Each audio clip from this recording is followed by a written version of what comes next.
आप सभी का स्वागत है मेरे YouTube चैनल टेक्निकली पाठशाला में। मैं सौरभ कुमार आप सभी के लिए लेकर के आया हूँ। आज का जो लेक्चर है वो पिछले तीनों लेक्चर को मिला करके कंबाइन एक लेक्चर के तौर पे लाया हूँ, जिसमें आप आज के लेक्चर में पढ़ेंगे introduction to big data, type of big data, challenges of big data and characteristic of big data. तो जो लोग हमारे चैनल पे नए हो कृपया लाइक करें, शेयर करें और सब्सक्राइब करें हमारे लेटेस्ट अपडेट के लिए। हम लोग चलते हैं अब अपने क्लास की तरफ। आज जैसे कि आप देख रहे हैं प्रीफेस में भी यहाँ पे मैं लिखा हूँ आप लोग के लिए कि हम आने वाले इस लेक्चर में हम लोग डिस्कस करेंगे इंट्रोडक्शन, फिर where it's come, challenges, characteristics और बिग डेटा के जो कैरेक्टरिस्टिक्स हैं, volume, variety, veracity and velocity, ये पांचों के बारे में हम लोग आगे पढ़ेंगे। तो सबसे पहला जो है कि व्हाट इज बिग डेटा। तो बिग डेटा को जानने से पहले हम ये जानेंगे कि व्हाट इज डेटा। तो डेटा किसे कहते हैं? कोई भी चीज़, कोई भी क्वांटिटीज, कैरेक्टर या सिंबल कुछ भी हो जिस पे हम कोई भी ऑपरेशन परफॉर्म करते हैं कंप्यूटर के द्वारा और उसके बाद उसको हम लोग ज़रूरत पड़ने के हिसाब से उसको सेव करते हैं या फिर उसको छोड़ देते हैं। इन इंग्लिश अगर बोला जाए तो इसको हम ये कह सकते हैं कि any symbols, characters, quantities on which operation is perform by a computer is known as data. तो अब हम लोग डेटा जान गए, तो चलते हैं बिग डेटा की ओर। बिग डेटा कहते हैं किसको है? तो हम लोग एज ए जनरल टर्म में ये समझिए कि आखिर बिग डेटा क्या है as a day to day life में, कि जब आप फर्स्ट टाइम एक मोबाइल खरीदते हैं तो वो मोबाइल का जो स्टोरेज स्पेस है वो फुली ब्लैंक होता है, पर जैसे जैसे वो टाइम बीतते जाता है उसमें हम लोग फ़ोटोज़, वीडियोस, मेमोरी और बहुत कुछ उसमें डालना जब स्टार्ट कर देते हैं तो हमारा जो स्टोरेज स्पेस है वो भरने लगता है। इट मीन्स अपना जो डेटा का साइज है वो बड़ा होते जा रहा है। जैसे जैसे डेटा का साइज बड़ा होता है इट मीन्स वो कॉम्प्लेक्स भी होता है, क्योंकि बड़ा साइज रहेगा तो उसमें हम लोग की सर्चिंग कैपेबिलिटी कम जाएगी, सर्चिंग हमारा स्लो हो जाएगा। इट मीन्स वो डेटा कॉम्प्लेक्स हो गया। ठीक वैसे ही इधर भी समझते हैं बिग डेटा। तो वैसे डेटा को हम लोग बिग डेटा कहते हैं जो वास्ट होता है और ह्यूज अमाउंट में होता है और कॉम्प्लेक्स होता है, और सबसे बड़ी बात ये है कि उस डेटा को ट्रेडिशनल डेटा मैनेजमेंट सिस्टम से के द्वारा हम लोग उस पर ऑपरेशन करने में असमर्थ होते हैं। वैसे डेटा को हम लोग बिग डेटा कहते हैं। यहाँ पे मैं आप लोग की समझदारी के लिए, आप लोग को समझने के लिए यहाँ पे मैं दो डेफिनेशन लिखा हूँ। दोनों का मतलब लगभग लगभग सेम ही है, लगभग क्या पूरा सेम है, बस लैंग्वेज का फेरबदल है। और अपना जो मेन काम है ना, ये जो डेटा हम लोग ले रहे हैं इस डेटा पे जितने भी एनालिसिस कर रहे हैं उसका मेन मोटो जो है वो क्या है? We try to find the gold, we try to find the gold, that is knowledge inside the data sets. वो जो हमारा डेटा सेट्स रहेगा उससे रिलेटेड हम लोग नॉलेज जो है, जो इम्पोर्टेंट थिंग है वो हम लोग फाइंड करते हैं, हिडन पैटर्न्स फाइंड करते हैं। एक फैक्ट एंड फिगर के तौर पे मैं ये सारे एग्जांपल्स आपको दिखा रहा हूँ, इसमें तकरीबन लिखा हुआ है सारे। मैंने पिछले वीडियोस में भी बताया था, जो मेरा इंट्रोडक्शन टाइप था वीडियो का, जो हमारा वीडियो था इंट्रोडक्शन टू बिग डेटा, उसमें भी मैंने ये सारी चीज़ बताया था, फैक्ट्स एंड फिगर्स। और ये देखिए कि what's making so much data, क्यों, कहाँ, कैसे कैसे जो डेटा है, ये जो अपना टॉपिक है जो लिखा हुआ है what makes so much data, कैसे क्या बना रहा है, क्यों ऐसे बन जा रहा है कि डेटा जो है वो वास्ट अमाउंट में क्रिएट हो रहा है। तो जैसा कि आप देख रहे हैं लैब स्टैट्स के तौर पे मैं यहाँ पर रिप्रेजेंट किया हूँ एक आदमी के बारे में। एक व्हाट्सएप, सोशल मीडिया हमारे जो हैं, ट्विटर्स हैं, फेसबुक हैं, जीमेल्स हैं, यूट्यूब्स हैं, ये सारे जो हैं वो लाइव जो डेटा जनरेट इतने ज़्यादा कर रहे हैं कि हमारे पास स्टोरेज स्पेस कमते जा रहा है। तो हम लोग क्या करेंगे ना कि वैसे डेटा को स्टोर करेंगे, स्टोर करके जो इम्पोर्टेंट पार्ट होगा उसको ले करके बाकी चीज़ को स्किप कर देंगे। इसलिए भी बिग डेटा का कंसेप्ट आया था हमारे पास।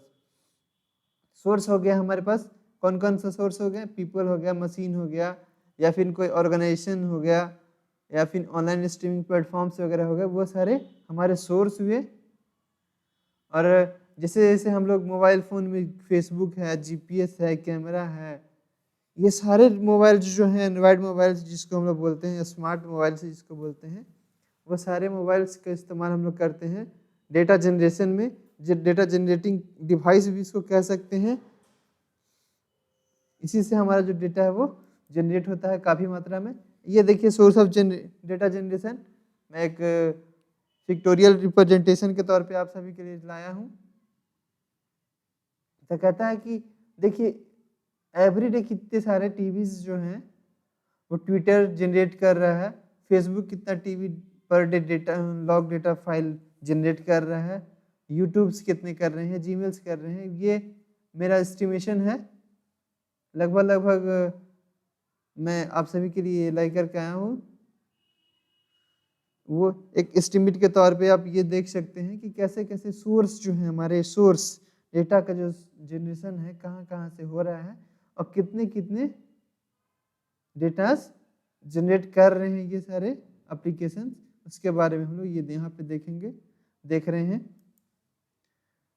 और डे टू डे दूसरी हमारा ये जो एग्जांपल्स हैं, an example of big data works, it means कहने का सेंस ये है कि डे टू डे लाइफ में या फिर काम कहाँ करते हैं, कैसे कैसे काम में यूज आता है, उस पर अगर बात करते हैं तो हमारे पास ये सारे जो हैं ये रोड पे ये देख रहे हैं आप, ट्रैफिक्स हैं, सेंसिंग हैं, day to day real time traffic informations हैं, कंप्यूटिंग है, ये सारे जो एप्लीकेशंस यूज़ हमारे किए जाते हैं, ये सारे के सारे जो है वो डेटा जनरेशन ही करते हैं।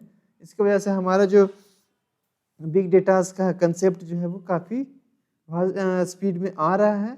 और सबसे बड़ी बात है कि आने के बाद हम लोग को बहुत सारा ये भी हुआ, प्रॉब्लम भी हुआ। कुछ प्रॉब्लम को मैं यहाँ लिस्ट आउट भी किया हूँ कि आखिर बिग डेटा जब आया तो उसके साथ क्या क्या प्रॉब्लम्स हुई। तो सबसे पहला है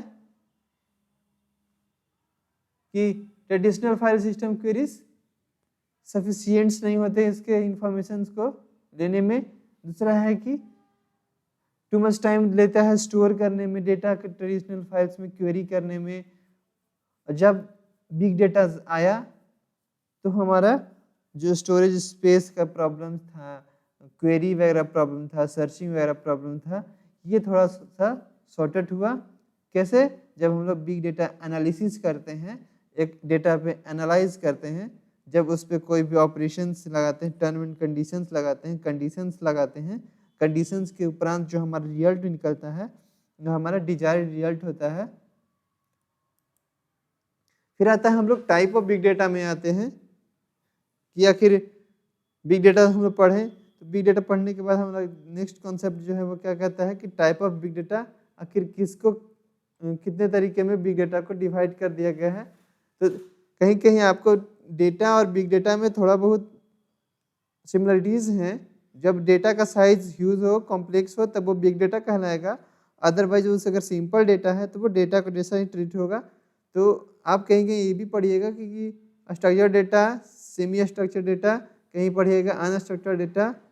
तो ये जो है हमारा, ये सेम इधर भी होगा, semi structured data, structured big data, लगभग हर जगह हर डेटा को आप रिप्लेस कर सकते हैं बिग डेटा से। तो कैसे डेटा को हम लोग स्ट्रक्चर डेटा कहेंगे वो आगे हम लोग पढ़ते हैं।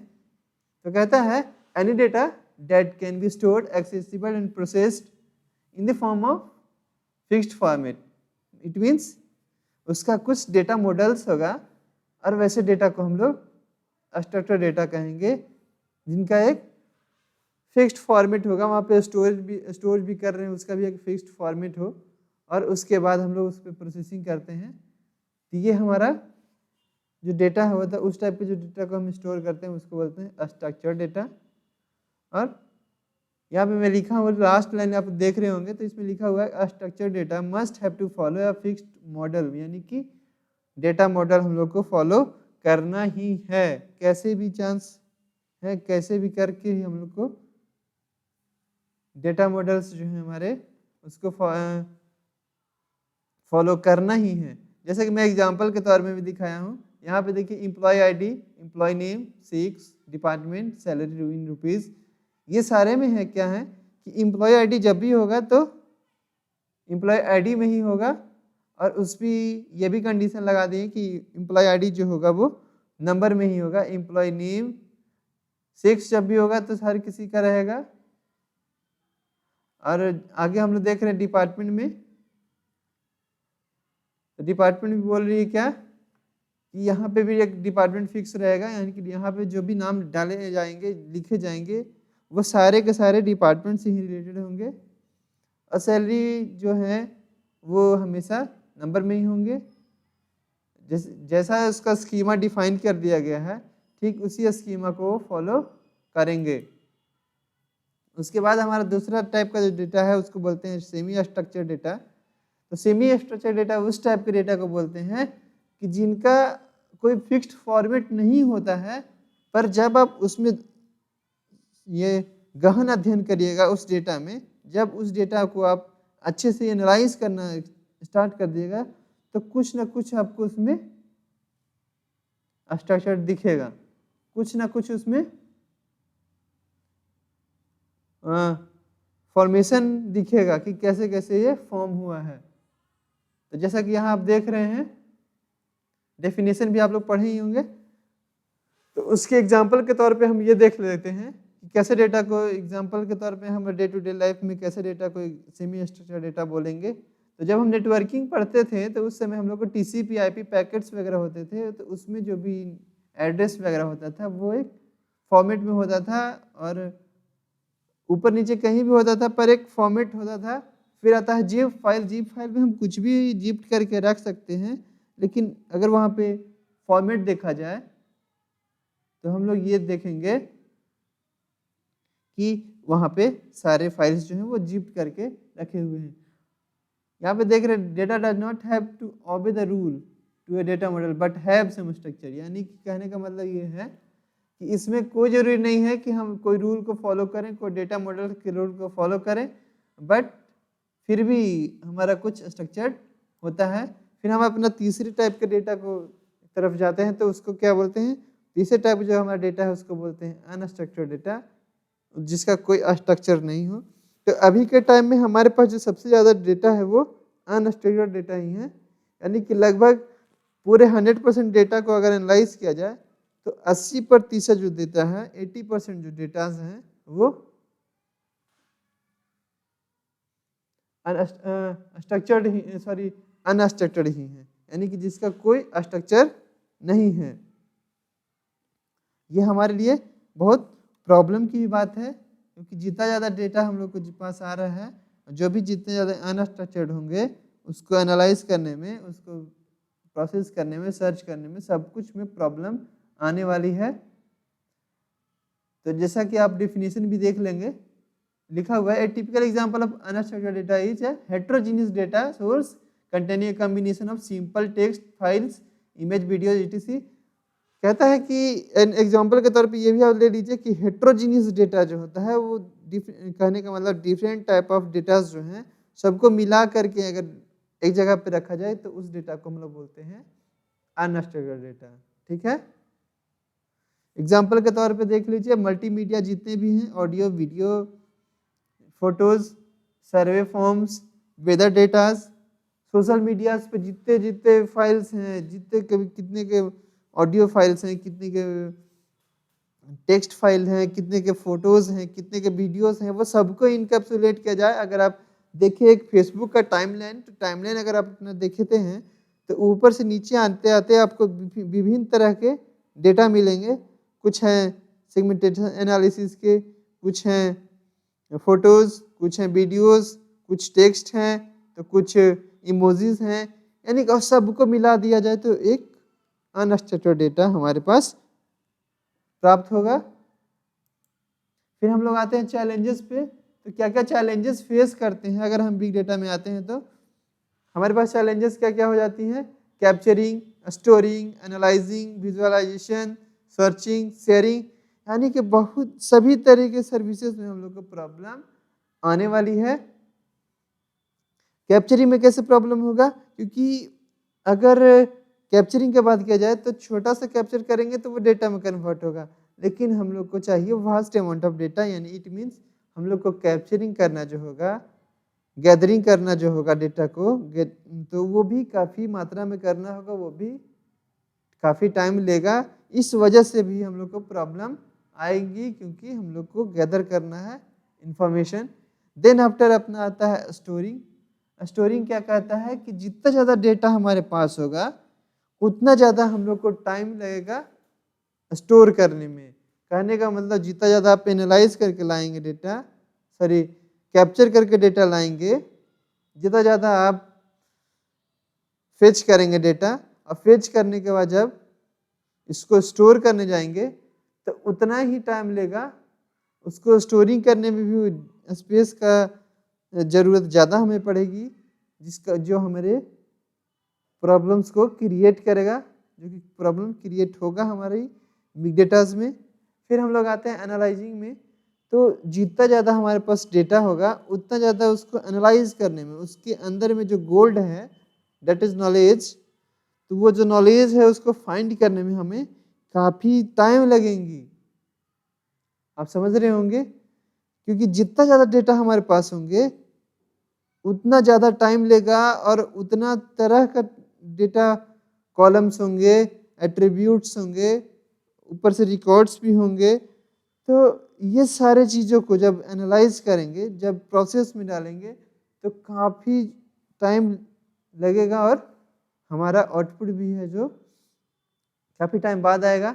Then after visualisation, what visualisation, जो विजुअलाइजेशन क्या किया जाए कि जब हम किसी को रिप्रेजेंट करेंगे अपने डेटा सेट में, अपने डेटास में जो रहेंगे अवेलेबल डेटा, उस डेटा को रिप्रेजेंट करने के लिए कौन कौन सा डेटा कैसे कैसा क्या फ्लो है, क्या उसका कैरेक्टरिस्टिक्स हैं, क्या उसका ग्रोथ है, कैसे कैसे कौन डेटा कब कब ग्रोथ हुआ, इन सारे चीज़ों के बारे में जब हम लोग जानेंगे, जब किसी को विजुअलाइज करेंगे, तो हमारे पास डेटा का साइज काफ़ी ज़्यादा होता है।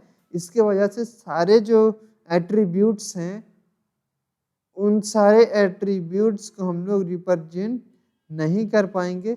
अगर करते भी हैं तो उसमें काफ़ी डिफ़िकल्टीज हमारे पास आएंगी विजुअलाइजेशन करने में। देन आफ्टर अपना नेक्स्ट जो है ऑपरेशन, उसको बोलते हैं सर्चिंग। सर्चिंग में भी प्रॉब्लम्स आएंगी, क्योंकि अगर हम एक डेटा को सर्च करते हैं, हमारे पास 1 लाख डेटा है, तो हो सकता है अगर हम फॉर एन एग्जांपल अगर लिया जाए, तो अगर हम 1 लाख स्टूडेंट के इंफॉर्मेशन को सर्च कर रहे हैं, तो वहाँ पे जब सर्चिंग लगाएंगे एज ए नेम के थ्रू, तो अगर राम डालते हैं तो तकरीबन 10,000 रिकॉर्ड्स आते हैं। तो उस 10,000 रिकॉर्ड्स में एक्चुअल कौन राम को हम लोग सर्च कर रहे हैं, इसमें भी हमारा प्रॉब्लम्स आएंगी।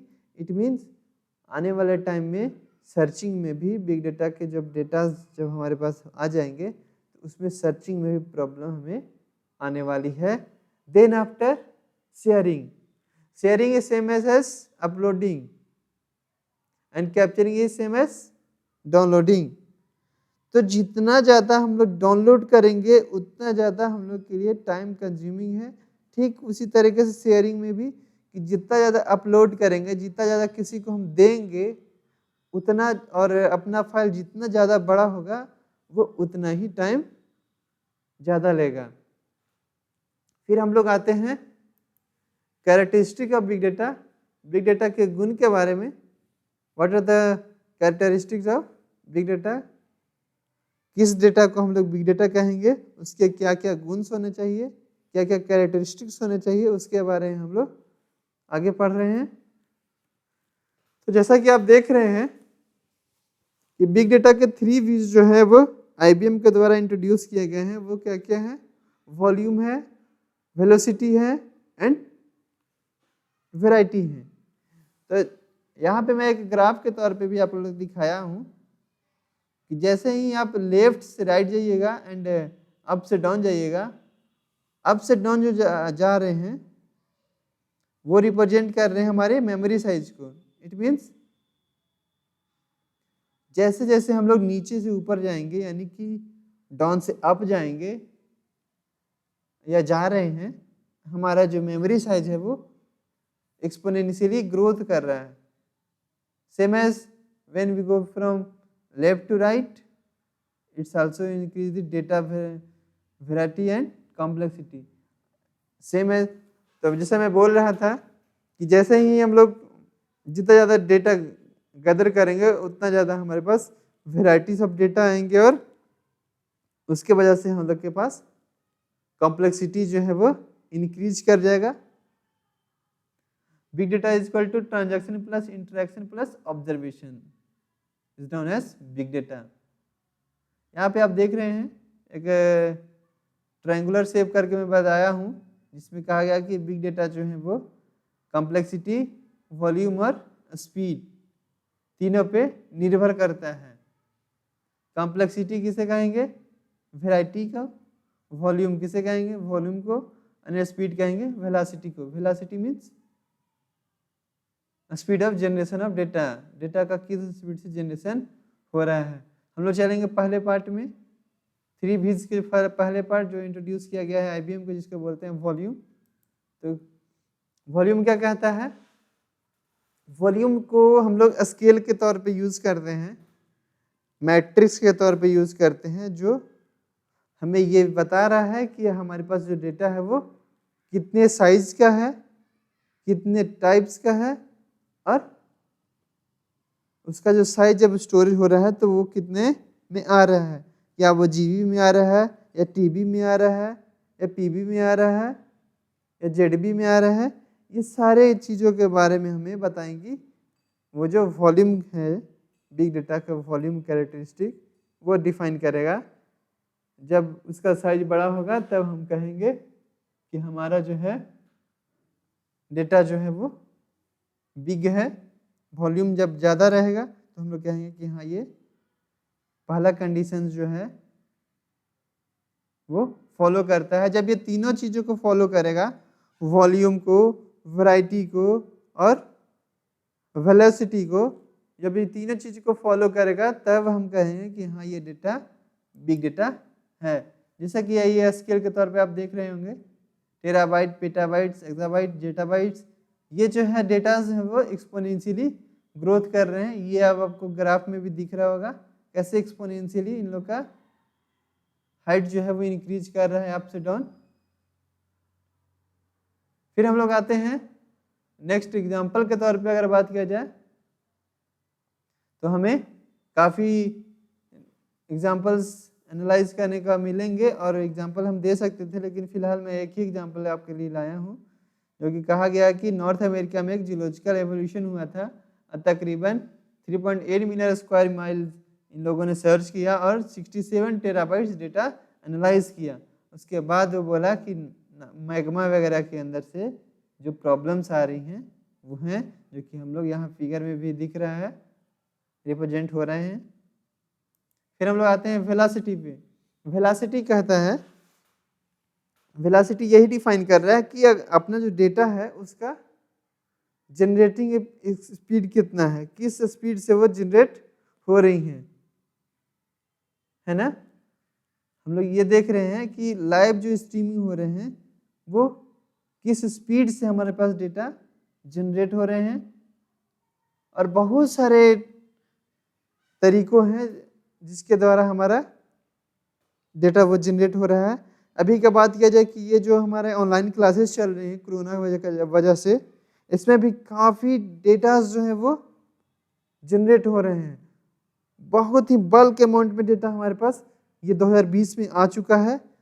2019 से अगर बात किया जाए, कंपेरिजन किया जाए, तो 2019 का दुगना डे हमारे पास अब तक का 2019 के पास जितना डेटा था पिछले जितने सालों को कलेक्ट करके, उसका दुगना डेटा हमारा ये जो ऑनलाइन एजुकेशन वाले प्लेटफॉर्म्स जो हैं, जूम हो गए, गूगल मीट्स हो गए, और भी जो क्लासेस चल रही हैं, लाइव स्ट्रीमिंग जो सब लोग कर रहे हैं, ये सारे डेटा जो है वो बहुत मात्रा में, काफ़ी मात्रा में, काफ़ी वेलोसिटी के साथ जनरेट हो रहा है। ये कुछ रियल टाइम डेटा फास्ट ये टूल्स हैं जहाँ पे हम लोग देख रहे हैं real time fast data generators, यानी कि यही सब जो है वो फास्ट टाइम में, स्पीड में, रियल टाइम मतलब अभी के टाइम से, ठीक अभी अगर 1 सेकेंड भी अगर हम लेट कर रहे हैं तो 1 सेकेंड में लगभग कितना टीबी, कितना जेडबी जेटाबाइट्स डेटा जनरेट हो रहा है, ये हम लोग भी एज्यूम नहीं कर सकते हैं, क्योंकि इतने लोग मोबाइल यूज़र हमारे आसपास हैं, इतने सेंसिंग डिवाइसेस हमारे आसपास लगे हुए हैं, इतना लाइव सेंसर्स हैं, नेटवर्क्स हैं, टेक्नोलॉजीज हैं, साइंटिफिक इंस्ट्रूमेंट्स हैं जो इतने जल्दी जल्दी डेटा जनरेट कर रहे हैं कि क्या हम कहें।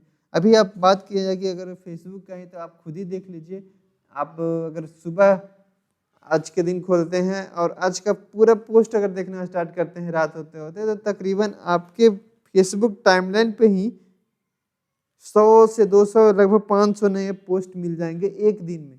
तो सोचिए कितने स्पीड से लोग पोस्टिंग कर रहे हैं और कितने यूजर्स होंगे फेसबुक पे।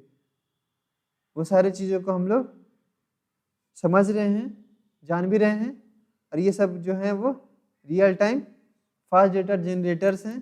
फिर हम लोग चलते हैं वैरायटी पे। क्या हम लोग चलेंगे वैरायटी पे? कौन कौन से वैरायटी हैं?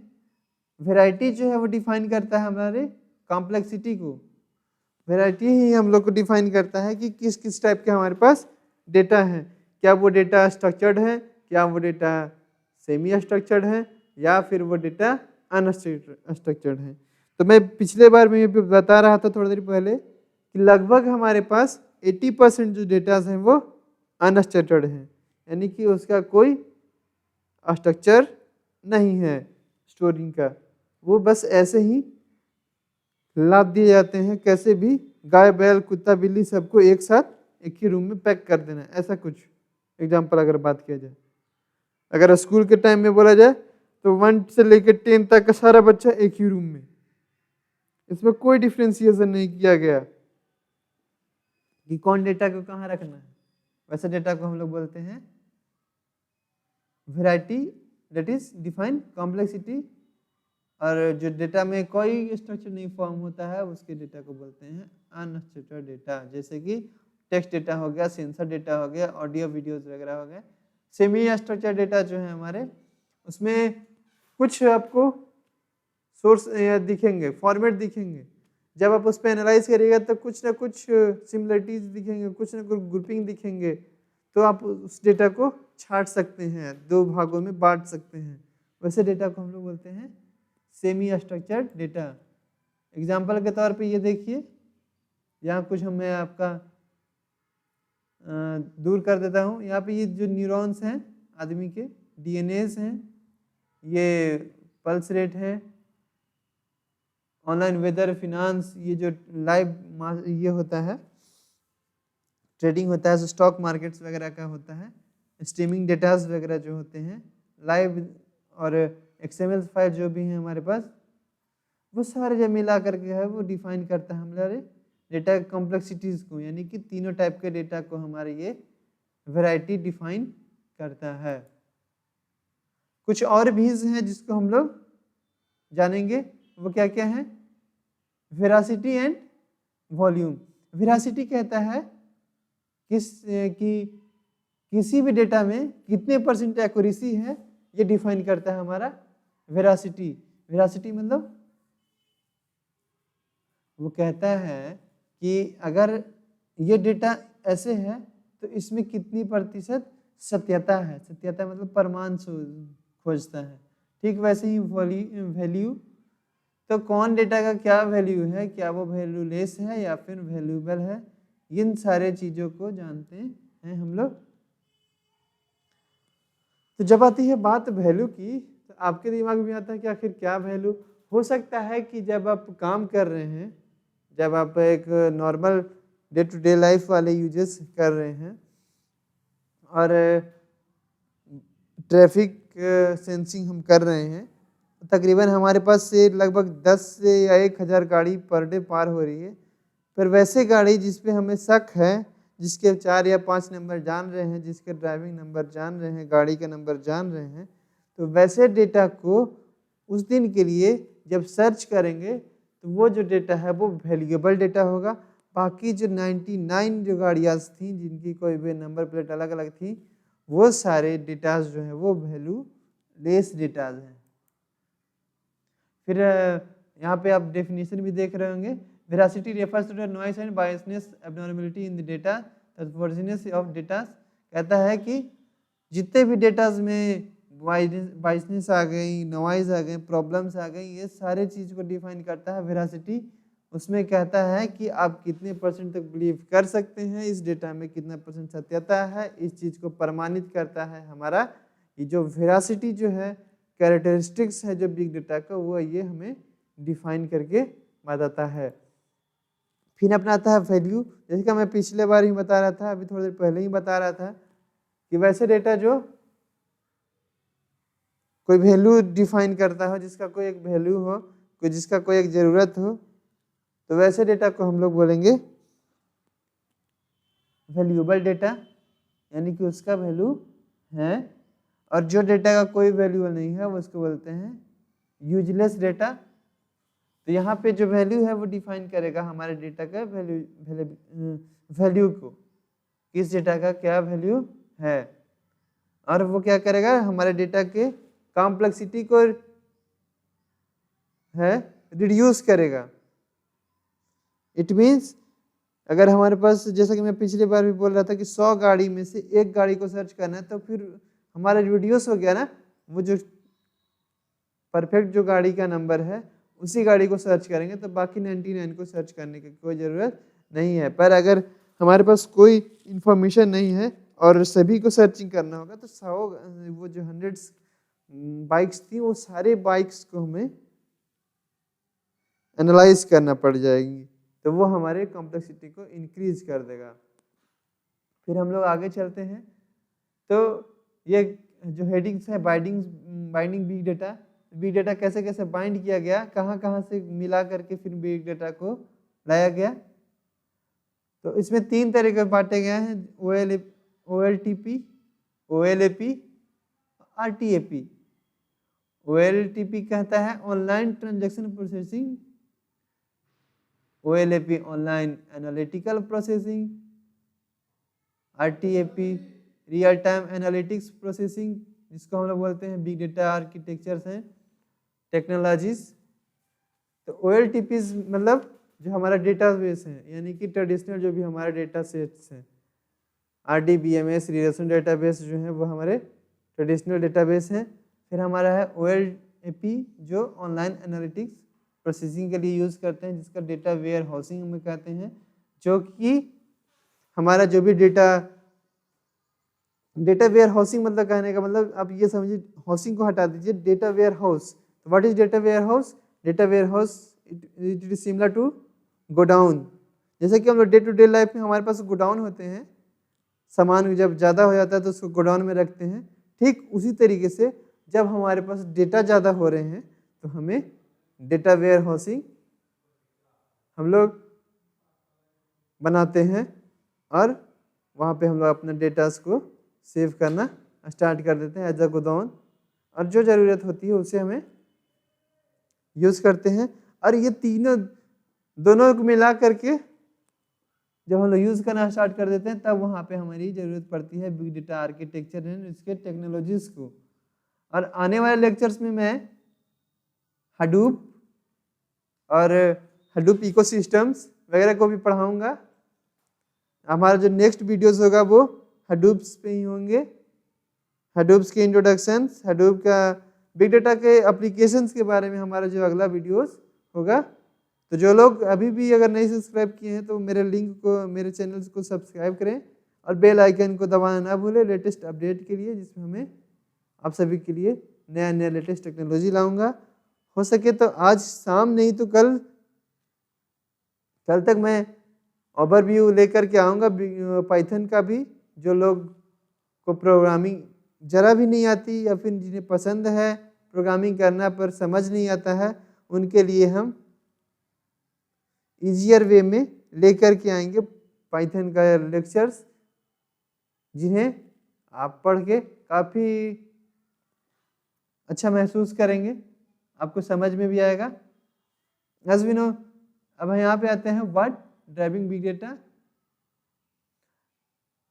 नो, जैसे जैसे हमारा ये जो ग्राफ है, ग्राफ का जैसे जैसे बढ़ रहा है, हमारे पास उसका कॉम्प्लेक्सिटी या बिजनेस वैल्यूज हैं वो बढ़ रहे हैं। यानी कि एच टू द पॉइंट अगर यहाँ पे रखते हैं तो हमारा जो डेटा का वैल्यू है, बिजनेस वैल्यू है डेटा का, वो भी कम रहा है। पर as we go up from down to up, its complexity increases and its value is high at this level।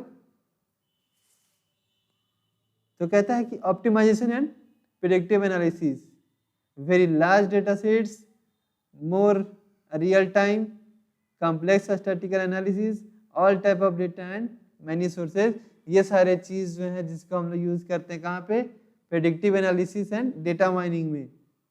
फिर आता है हमारा बिग डेटा बिजनेस इंटेलिजेंस। कहने का सेंस यहाँ पे हम ये पढ़ रहे हैं, इस स्लाइड्स में हम ये पढ़ रहे हैं कि बिग डेटा में कैसे कैसे कैटेगराइज कर दिए गए हैं। तो हमारी फिर सबसे पहले ये काम करेंगे प्रेडिक्टिव एनालिसिस, डेटा माइनिंग, उसके बाद अपने डेटा सेट को छोटा कर लेंगे और देन आफ्टर अपना बिजनेस इंटेलिजेंस लगाएंगे इसमें।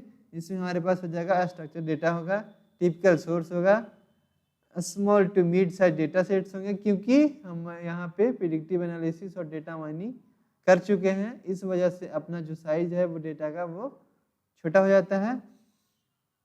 और उसके बाद डेटा माइनिंग टेक्निक्स वगैरह लगा करके हम अपने डेटा को और प्योर करके और रिजल्ट की तरफ मूव करेंगे।